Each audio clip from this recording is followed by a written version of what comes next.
All right, welcome everyone. I'm Brad with Steve's Real Food, and today we're joined by the wonderful Pam Russell, founder of Perfectly Holistic, and someone who I enjoy immensely. So, Pam's been a fitness professional for over 35 years. She started studying holistic and natural medicine in 2005 and using it on her own cats, which inspired her to launch Perfectly Holistic in 2014, which is dedicated to improving the lives of cats. Welcome, Pam. Thanks so much for joining us. Thank you so much. It's always fun to talk about nutrition and especially cats. Right, absolutely. Cats are your jam, right? They're my babies. Yes, absolutely. Yeah. Yeah, I really wish I could have cats, but the rest of my family is so allergic that even a raw fed cat with the reduced allergens and all that, I don't want to risk it and make everyone else miserable just to feed my fancy. Right, right. I know. They would hate you. That would not be Right. good. That would not go over well. So how many cats do you have? I currently have 4. Wow. You got a Yeah, house full, huh? I do. 2 of them are half sisters that turned 6 months old this weekend. So they're so Adorable. adorable. I know. Yeah, They're over before here we hopped playing. on you. So if you hear a lot of rustling in the background, they're over here playing. Right. Um, so how did you get started in feline nutrition? What drew you into it? Years ago, one of my friends was introduced to raw food by the holistic vet that she was seeing. And Mhm. she kept telling her, you've got to get your cats onto raw food. You got to get them onto raw food. And so being in that circle, I was watching and I'm like, I know I really need to, but I was just looking at dollar signs. I'm like, because I think I had probably 6 at the time, 6 cats. So I'm thinking, how am I going to afford raw food for 6 cats? Right. So I was feeding the dry food, the high Mhm. quality kibble dry food that we laugh about today, Mm. um, because I had 6 cats, right? Mhm. And before we knew better, that's what we did because that's what our parents did when we had cats growing up. So we always thought, well, it's food. Mhm. So over time, you start to learn and you start to do better. So I started introducing more of the wet food and doing a mixture of the wet and the dry. And I was watching my friends' cats just thrive on their raw food diet and going to a really cool store back in Houston that specialized in raw food. And I'm talking freezers everywhere. Now, they catered mainly to dogs. Mhm. So they had freezers full of bones and organs and you name it. Yeah, They that's the had good it. stuff. And then they Mhm. also had the brands, some frozen raw food brands, but they also had their own processing facility. Wow. Gross, yes, but they had their own prey model diets that they put in freezer containers, and you could buy those, and then take them home and add your own stuff to make it complete and balanced, right? Mhm. So I ended up, here's what happened. I had a cat who had feline, they called it kitty bronchitis. His name Mhm. was Snow Bear. And he just seemed to struggle a lot with respiratory stuff. And his the x-rays of his lungs showed all these look like little particles, in the picture. And the vet said, there's really no cure for that. And I looked at him knowing what I knew, and I thought to myself, there is a cure, you just don't know what it is. So I went home, and I don't, you know what I think it was? I had a kitty pass away from kidney disease. How Mhm. many times does that happen before you have to wake yourself up and go, what the hell am I doing feeding Way these too cats dry common. food? Mhm. So that was a day I came home and I threw all the kibble in the garbage. Wow. I said, "You guys are not eating any more kibble anymore for the rest of your lives." And I Mhm. started them on the wet food, and then I started incorporating the dry the raw, like little bits of that prey model into their wet food just to get them used to that. Mhm. And I tell you, within 3 days, Snow Bear's cough dropped or reduced by 95%. Now, Wow. you tell me that that is not related to food, and I would disagree with you because I really feel like it was. I think it was the dust, it was probably mycotoxin, it was probably the sugar, it was probably a combination of all of those things. But when Mhm, you can see that dramatic of an improvement in a respiratory condition just by changing the diet in a few days, I was sold. I was like, holy cow, this is incredible. And what would it do for a healthy cat, right? mhm. Right. Imagine how good it is for them, much less a cat who was not so healthy and struggled. So that was a real eye opener for me. Mhm. Game changer. It's incredible what happens when you take an animal that's been eating something wildly inappropriate for that specific animal and you give it the food that it should get. Just watching that transformation and seeing how fast it happens. It's Absolutely. And to see unbelievable. their coat change, to see their eyes look better, their skin look better. They don't have the dandruff, they don't have the dull coats, they don't have the hairballs. It's like there is a transformation that takes place energetically, metabolically inside their little bodies. And all of a sudden their bodies are thanking you, going, "Oh, you're finally giving me something I can utilize," you Right. Yeah. know, versus this, what is this garbage, you know? Right. So, Yeah. A lot of processed cat foods out there. I mean, they're going to be a lot of carbohydrates. yep. You've mentioned sugars. It's going to be very dehydrating for the body. You mentioned Mhm, the mycotoxins as well. Those are toxins produced by molds. You find them a lot on stored goods like mhm, lentils, beans, corn, especially a lot of mhm, grains. mhm. And you kill the mold, you cook the food, but those mycotoxins stay on there, and they Right. can either slowly poison health, hurt the organs over years, or they can cause issues right away that can be pretty significant. And most of them are carcinogenic as well, so they can cause cancers. Yes, yes, and I have learned since then Mhm, that even the grain-free kibbles that everybody tends to go, gravitate towards, that have the legumes, the lentils, the beans, and all of that. And when you dig into how those crops are harvested and mhm, sprayed with glyphosate, which is a known carcinogen, mhm, these pet food companies are not required to test for glyphosate residues, but these products are sold to the pet food industry and put into grain-free foods, whether that's canned or, ultra processed, whatever. mhm, So your pet is probably ingesting glyphosate as well. And then mhm, you know about the advanced glycation end products, which are the metabolic byproducts from high heating uh, mhm, and cooking, the cooking process that is in ultra processed and canned foods.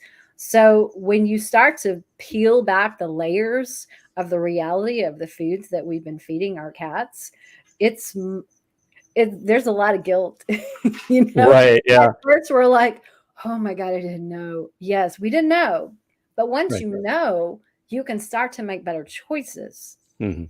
you So know? we covered a lot of reasons why you should not feed inappropriate foods, why you should not feed, especially dry food. We ragged on Right. dry canned food. Also, you're still going to see those high heat issues going on. You're still going to see contaminants coming in, Yep. and you still also don't see a great balance of protein and fat to carbohydrates usually for cats. So let's talk about, before we get on to other stuff, what does a good cat food look like? What should cats be eating? Well, I always tell people this. Imagine a cat in the wild. Hmm. Where do they get their food? They do not go to the local grocery store and walk down the aisles and pick up a bag or a Hmm. can, right? They're looking at prey. They're looking at fresh meat. That's what they're biologically designed to eat. And if you look at their biology, their physiology, how they're structured, from their digestive tract to the shape of their face, their jaws, all of their teeth, Hmm. this is a carnivore. So we've got to learn to feed them like the carnivores that they are. And carnivores don't really have a biological need for any starches. Hmm. So the small percentage of um, grasses or starch or greens or vegetables and things like that would have been in the stomachs of their prey, right? Mhm. So it's a very small percentage. And then, things like the fiber, they would eat the fur, they would eat the bones and things like that that help clean their teeth, that help move through their digestive tract and elimination and things like that. So when you start to see it from a biological perspective, it becomes very simple to go, oh, that's what you should be eating. Absolutely, yeah, and I think that's something that we misunderstand sometimes is we say, "Okay, cats are carnivores, that's not up for debate." We all know at this point, we're pretty familiar with obligate carnivores. Yep. Um, but then we go and we find cans and things like that that have high content of meat, Hmm. high meat content. And we say, okay, this will feed a carnivore, but that's not all there is to it. It's not just the ingredients, it's the process as well. A cat doesn't go out there, like you said, and grab a bag. He's not going out and grabbing a can. He is going out and grabbing an animal. These are Hmm. some of the most amazing hunters on the planet. Cats are just is so incredible at what they do. They'll hunt 10 to even 20 times a day. They're just fantastic. And what Hmm. they're taking down every time, yes, is high meat content. You're getting some of that gut content. You're getting some fur, some feathers. You're getting the digestive tract stuff. But all of it is in natural form. And I always say this: food should be in cellular form. Hmm. That's what animals are kind of built off of these blueprints that have been developing over the past 2-3 billion years. Hmm. And those blueprints from the beginning were made to metabolize food in cellular form, made to eat things in real form, just like this. Hmm. This is a Hmm. form the body can recognize. It's full of vitamins and minerals that we can digest and actually use. And when you take that and try to synthesize it and break it down and change it and cook it, it's no longer biological food. It's no longer food for ourselves. It's now just, It's not it's cheap recognizable. energy. Yes, absolutely. It's no Yeah. longer food in cellular form. Yeah. Right. Right. So we're sold. Cats should get actual food. They should get raw food. I mean, even when you take meat and you introduce some heat to it, you are losing a bunch of nutrients. You're losing a bunch Hmm. of very fragile things that you would get in a raw diet that you would not get once you cook it. Yeah. So cats can be a little tricky though, right? Oh I yeah. mean, just because that's the ideal diet for them, you go out, you grab a bag, you slap it in front of them, okay, it doesn't mean they'll eat it, right? No, in fact, a lot of times pet parents just pull their hair out because they know they want to do better. So Right. they have these great intentions, right? And they go out and they buy this wonderful brand of raw food like Steve's, and they put the plate down. It's room temperature or whatever, and their cat walks over and sniffs it and looks at them like, "What the hell is that?" and walks away. And they're like, "But you're supposed to like this stuff." Right. This is your food. I It's heard real this is food. what you should eat. So I tell them, you know what? We have to teach them what Mhm. food is because we've been teaching them that their food is something else. We've been teaching them that their food is this dry, processed stuff in the bowl or this wet canned product. That's what they know. So Mhm. we have to meet them where they are and we have to slowly introduce something new. So I tell people, like the Steve's Quest, the frozen or even the freeze dried that's in little tiny bite sizes. Mhm. Pull a couple of those out of the freezer, let them thaw, and just start by putting one on the plate next to your cat's food and let them start to get used to the association of, oh, that's right next to my food. Let them start to get used to the smell Mhm. because eventually they're going to go over there and they're going to smell it, they're going to lick it. And then Mhm. eventually something in their brain clicks and says, oh my gosh, that's really good. I Yeah. like that. Or even just blending it into their current food. Mhm. But we have to introduce them. We have to teach them what food is because we've been teaching them something else, Mhm. so it's like cats. I have to say, one of the vets that I worked with years ago, he had a great he has a great expression. He goes, when it's cats, it has to be their idea. And he's right. So we have to make them feel like it's their idea. We I have love that. we Yeah. have to outsmart them. Right. Yeah.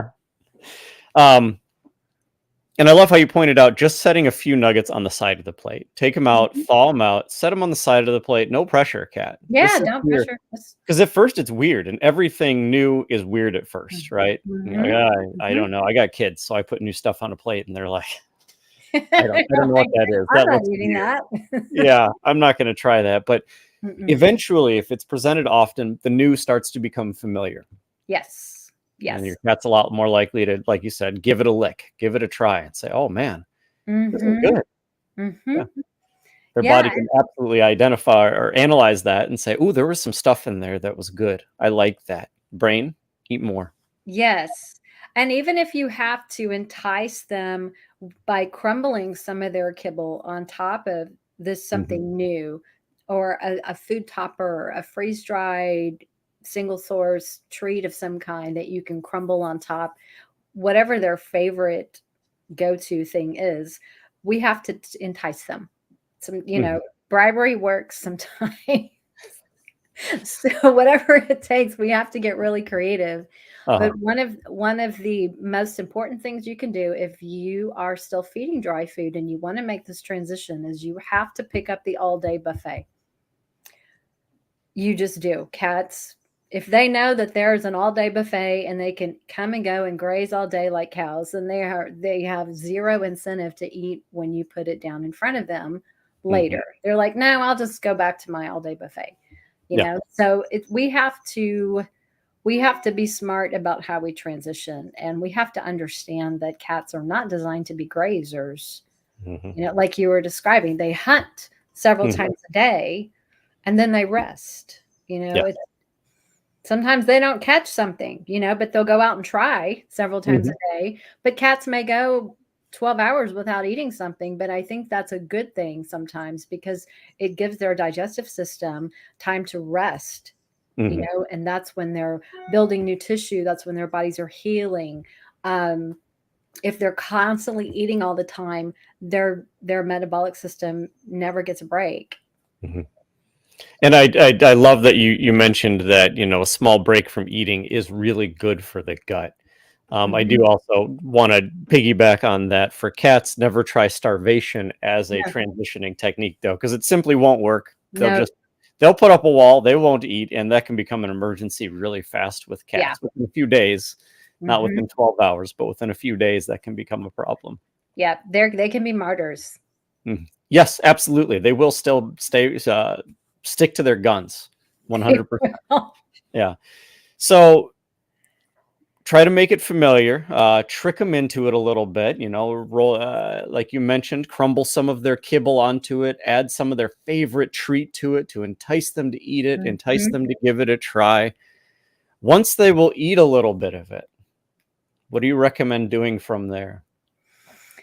You start to increase the new and decrease the old, Hmm. so every couple of days as they're progressing, you Hmm. just keep giving them more of the new stuff and you take more of the old stuff away until finally you have this brand new bowl that's all the raw or all the new food that you want to feed them. Hmm. And you just go at their pace. You know what I mean? So Absolutely. Yeah, if you run into tummy trouble, anything like that, back slow up. it down, walk it backwards a little, and feel free to take it slow. I have Mhm. friends who this process has taken months for. You Yes. know, it's Yes. being consistent and being patient. There's no rush here. Yes, and I will tell you, I work in the energy field. Hmm. So my secret weapon, if you will, is energy work Hmm. because I have figured out how to clear energetically these blocks that cats have to going from dry to wet or going from wet to freeze dried or wet to raw food. Hmm. So if we can clear those energetic blocks, it it makes them more open and receptive and more allowing their taste buds to transition, their stomach to transition and be more open to changing. That is a game changer. That can speed up the process like you have no idea. Wow. So It's how do amazing. people at home take advantage of that? How do they tap into that? Do they reach out to somebody like you? Is Yeah, there some tip you can give people who are struggling with this right now? call me. That's the best tip there is. Just give me a You call. know I'll what? help you out. I Yeah. just, you just have to do some clearing, some Yeah. energy clearing work. But that has been a game changer for a lot of the people that I've worked with, Mhm. 100%. So Yeah. you can go slow. You can take 6 months or a year, or you can fast track it. It's totally up to you. Wow. That's interesting. Yep. If any of the folks who are on right now have an interesting story about transitioning or Yeah. struggled I for a don't little know. bit, I'd love to see it up there in the chat. Hmm. So I feel like you, Pam, probably have a lot of stories to share about cats, right? Do you have a favorite? You know what? The ones that are you talking like for food and raw food stuff, or just Really, I would love to hear any. Yeah, of course, food and raw food is what I'm interested in. But if you have something that goes outside of that arena, that's just like, I have to tell this. I would love to hear it.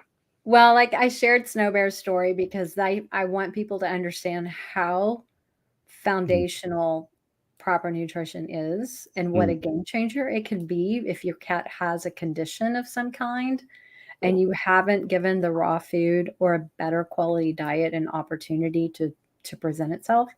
yeah. That's huge. If you have a cat who is vomiting a lot and they're on dry food, it's probably the starches, Mhm. honestly. It could be other things as well, but that can certainly contribute to the vomiting because cats just don't, their bodies don't know what to do with all this sugar. They're, the starches and everything. And so that's why you get the vomit and it looks like a whole log of the Right. cat food that they just ate, Yeah. with all the little shapes and colors because Oh, their bodies are just like, I don't know what to do with that. So here you go. I need a You break. can Yeah, have spit it back out. We got to figure out what on earth this stuff is, right? right, right. The I do have a client that I worked with about a year and a half ago. She was so like adamant about getting her cats onto a raw food. It was a dream to have her cats on a raw food diet, and she had been on wet food when in again she was on a really good quality wet food, good brand and everything, but she's like, "Oh, I just really want my cats on raw. I just know they would do so much. They would be better health wise and coat wise and all of this." She has beautiful rag dolls. Mhm. And so I did some work with them and the energy clearing work, they were transitioned within 2 weeks. Wow. And she was, I mean, she still looked back and she was like, I cannot believe my cats are eating raw food. And to this day, they don't eat canned food. They eat raw diets. And I would also say that just because your cat didn't like the raw food that you offered them, Mhm. sometimes you have to try different brands. Sometimes you have to try different proteins, Mhm. different textures, right? Because every cat's different. And depending on where the company is sourcing their ingredients, sometimes rabbit tastes different if it's United States rabbit versus overseas rabbit, Mhm. if it's a Canadian chicken versus South Texas chicken.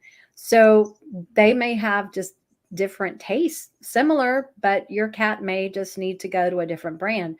And every recipe, like Steve's, I mean, you guys are awesome because you use minimal ingredients and whole food sources. Some of these other companies, no, there's nothing wrong with it, but they may have to use some synthetics.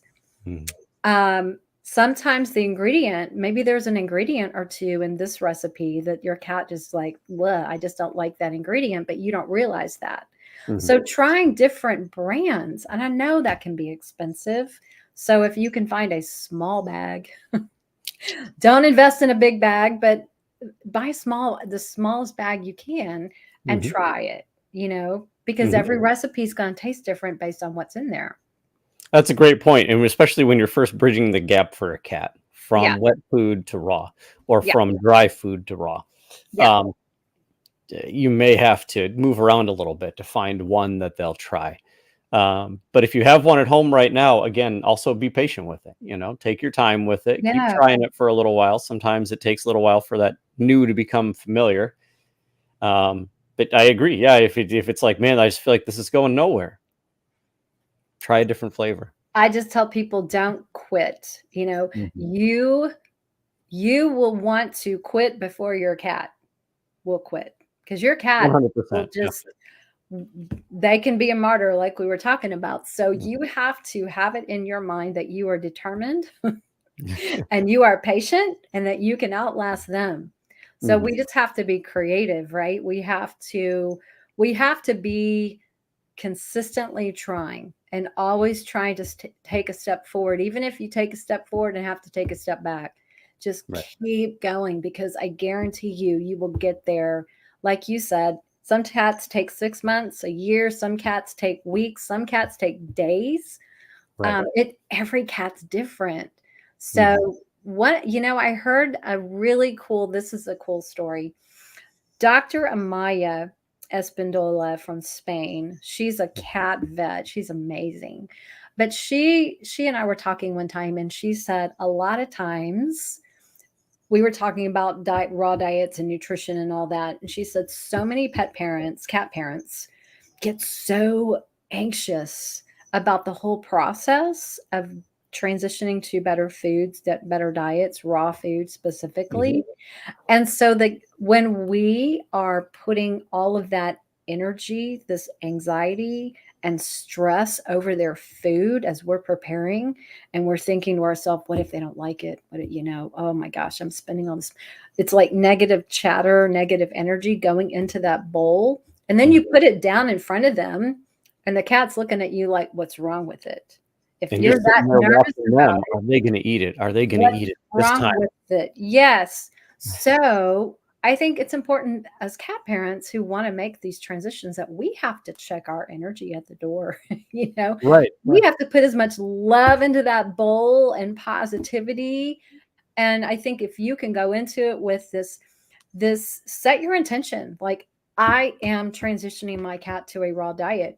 Period. End of story. See it happening. Mhm. Envision that every day. Put love into that bowl. Pray over that bowl.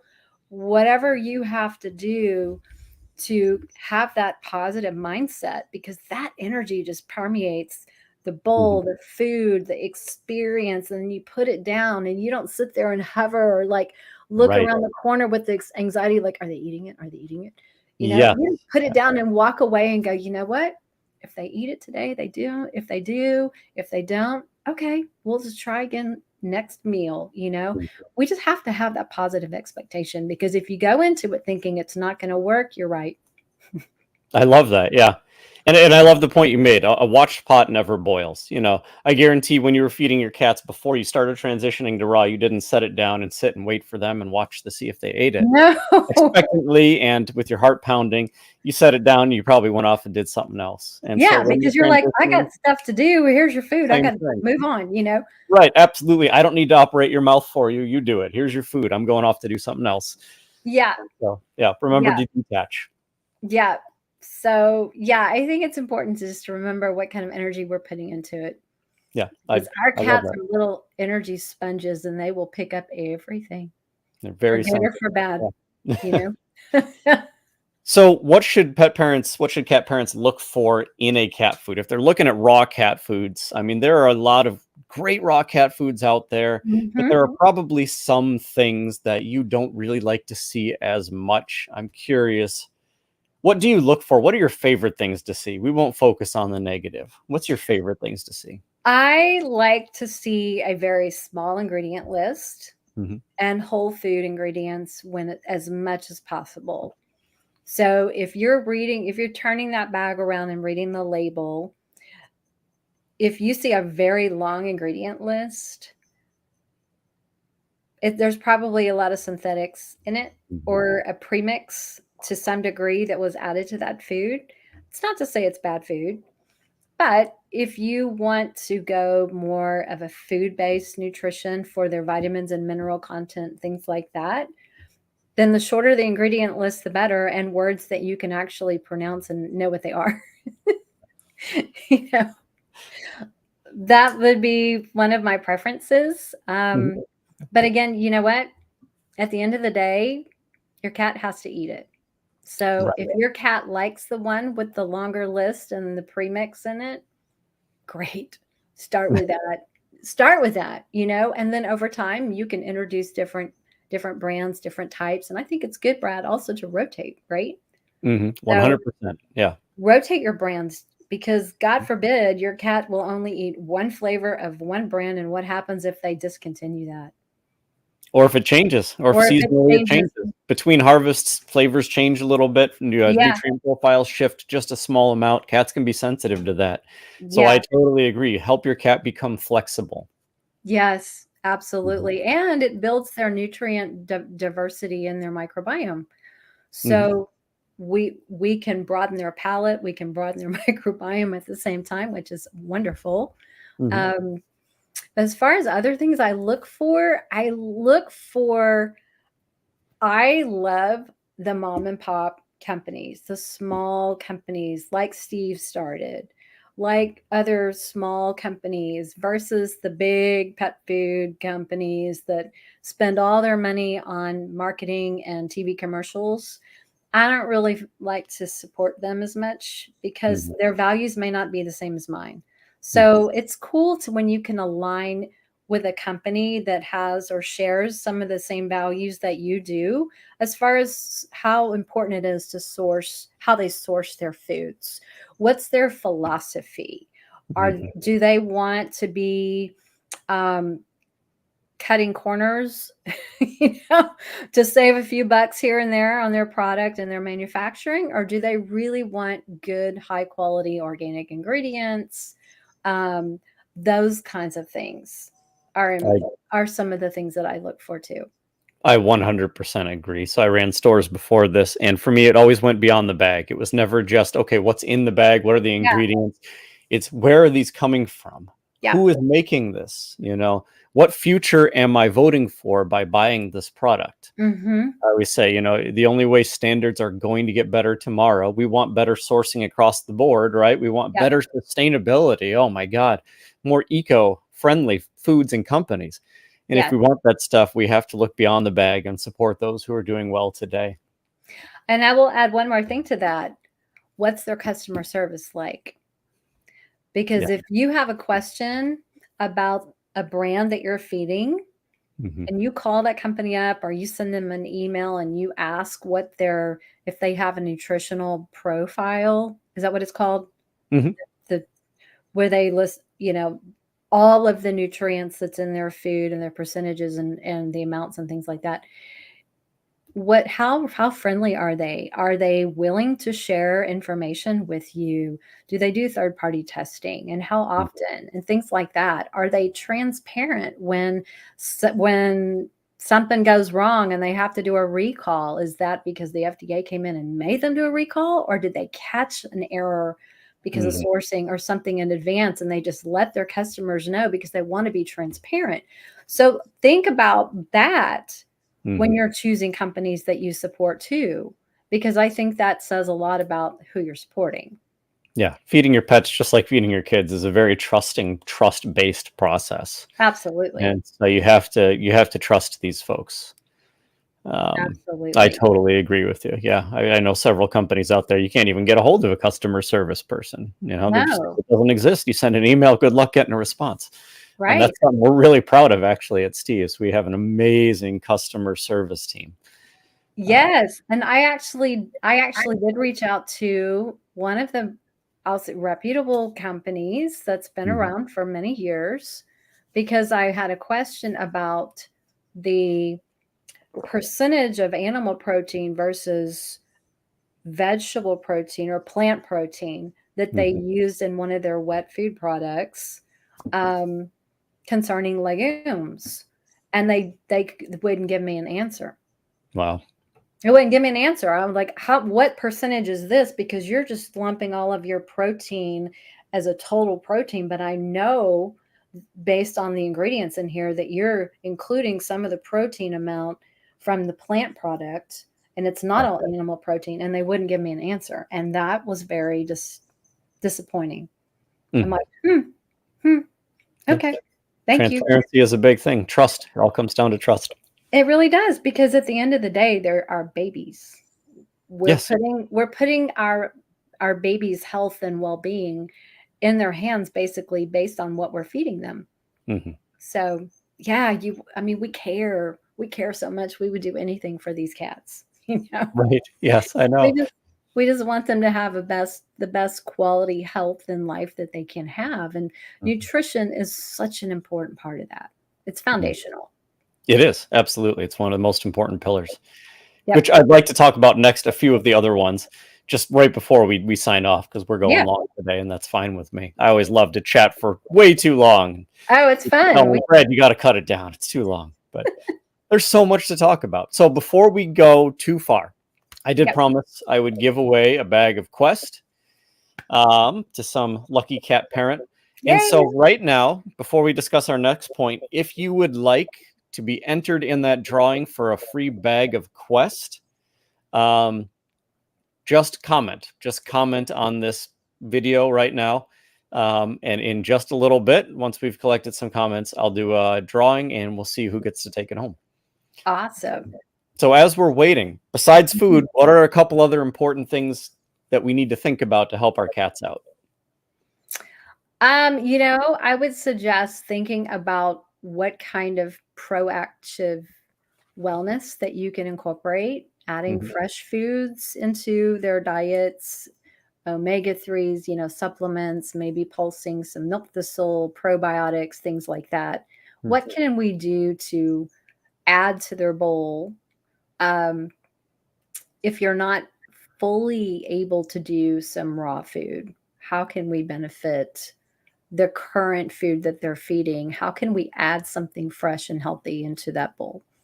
No, that's a great point. Another thing I always like to point out is, you have your conventional veterinarians, of course, but reaching out, finding a good holistic veterinarian to help support, because a holistic vet they won't look at a symptom. They won't try to remediate a symptom or anything. They'll look at the entire animal and they'll take their well-being into account and everything. And that can be a great person to have on your team, especially before you need them. Right. Just to have helping you manage that health rather than helping you fix something when things go wrong. Yes. And there's an online resource, ahvma.org, if you need to find or search for an integrative or holistic vet in your area. You can just type in your zip code and it'll pull up all the doctors in your area and what they specialize in. I think finding that partner with your vet is so valuable. When you find a good vet who has your back, whether you feed raw, whether you don't feed raw, who aren't going to look at you like you got three heads when you walk in and say, I'm a raw feeder, and I supplement with this, just understand that you may know more about nutrition than some of these vets do. So if you can find somebody who supports you and your values, they're gold. They're gold. I totally agree. And you can still have your conventional vet who lives right down the street from you. Yep. And many holistic vets will even do telemeetings. You don't have to live that close to them. You can meet them just like this, sitting at your computer. You can talk to them on the phone. Yes. Send them information. There's somebody else to consult with who can help you with some of the more difficult and larger picture stuff. 100%. Another thing I always like to think about is lifestyle too. Make sure you're taking some time to spend time with your cat and play with them. I know we all get so busy and I forget to play with my dogs as much as I should sometimes. I sit here talking about dogs and then forget to play with my own sometimes.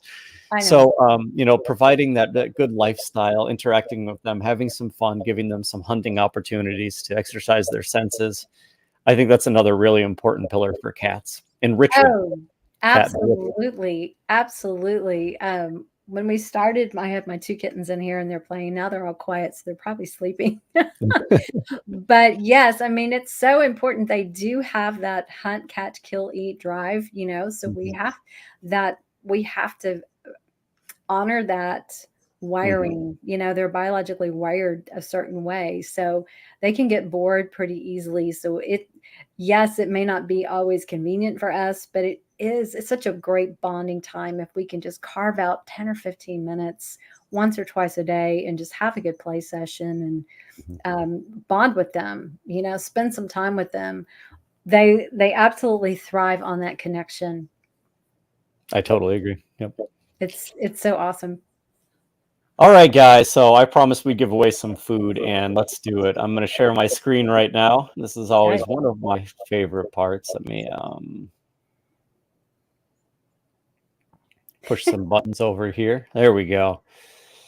All right. So hopefully everyone who wants the opportunity has had a chance to enter, and I'm going to push this button, and we'll see who gets to take home a bag of Quest. Cool.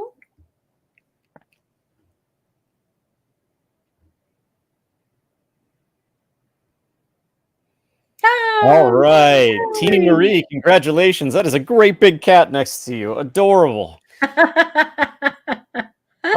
Teeny Marie, please send us a Facebook message with your name and your address. And we will continue the conversation from there. It's always easiest when you shoot us a message first. So please shoot that over to us. Mr. Kovu. Oh, he is adorable. Congratulations, Teeny. Thanks for hanging out with us.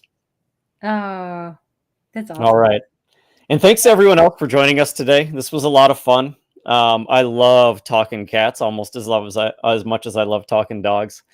And thank you so much, Pam. It has just been a ton of fun, and I always love hanging out with you. You're just... Oh, I missed you at Super Zoo this year. You have to go next year. I'll probably I'll try to make that happen. It would be nice to catch up in person. Yeah. Absolutely. So before we go, what are you doing right now? I mean, not literally right now. I know what you're doing right now, but what are you up to now? I know you're working on a podcast, at least one. I know you have some other cool stuff going on. Where can people learn more from you? Well, right now I am doing a research project to build a program to help cats with FHS symptoms so they can learn to be empowered, how to be empowered to know exactly how to help their cats, because a lot of vets just don't have much information. There's not a lot of research on FHS type symptoms. And so I have a passion for helping this segment of the cat world who is floundering and feeling helpless, and they just don't want to use medication for their cat the rest of their life. They want to find the root cause. They want to help their cats get better. And so I really need to talk to a bunch of people so that I can help design the type of program that they would get the most out of. So if you know someone, or if perhaps you are that person yourself, book a call with me, because I really I want to learn your journeys and what you're struggling with and what you need. So that's kind of what my focus is right now. You can find me at perfectlyholistic.com. You can send me an email at pam@perfectlyholistic.com. And then here's one of my girls.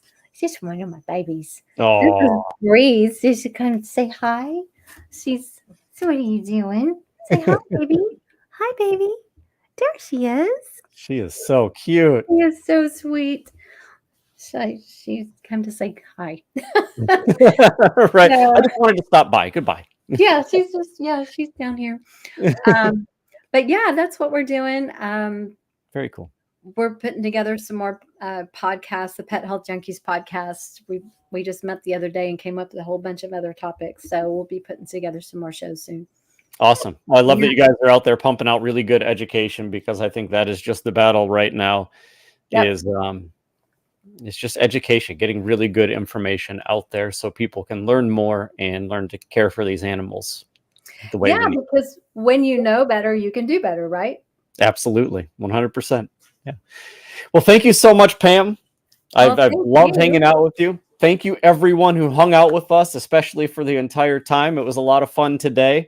Yep. And I hope to talk to you before too long, Pam. Sounds good. We'll do it. Awesome. Cool. Well, for the rest of you guys, go play with your cats. Go have some fun, and we'll see you next time. Thanks. Thank you.